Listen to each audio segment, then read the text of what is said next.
বন্দে পিতামাতা হারিয়ে কিশোর অহিবাবু পড়া বাতিল হয়ে ফাঁকা আকাশ ময়দানে অবোধ কনিষ্ঠকে সান্ত্বনা দিয়ে মাবুনি গায়ে চাঁদোয়া রচনা করে।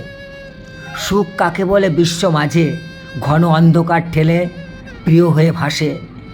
এই কাঁচা ভূমি ছোট্ট জায়গা জুড়ে হয়েছে দোকান চালু গরিবের।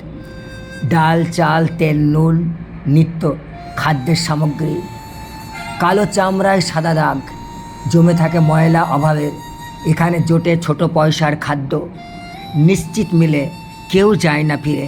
বাবুর দোকানে গল্পের সঙ্গী অঞ্জলি পিতা একই নাম যার।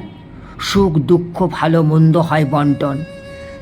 চাষাদের দুয়ারে যত অভাব অনটন। কখনো অনাবৃষ্টি কিংবা জলমগ্ন জমি, পায় না কাজ এ গায়ের দিন মজুর। হাড়ি চড়ে না গোদবাগদি ঘরে, দারিদ্রের বাক্য মূল্যে মেলে দানা। নিজ বসত ভিটা হতে রোজ যায়, লাভ ক্ষতি থাকে না হিসাব রুগ্ন চেহারা দেখে। বর্ষায় ভরা কাঁদরে জল ঠেলে কিলোমিটার 2 দূরে পায়ে হেঁটে। কেরোসিন আলোয় হাতে ফেরে রাতে, চটের থলি আনাগোনার সাথী।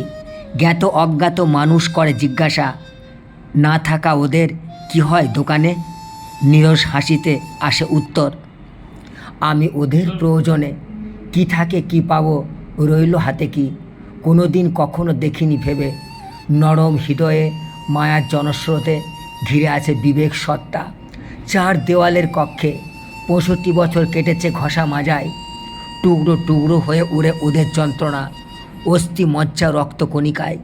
এবার বাড়ির পাশে খামারে দাঁড়িয়ে ভাবে উদাস নয়নে। দোদুল্যমান গাছেরা বিশ্রাম নিতে বলে।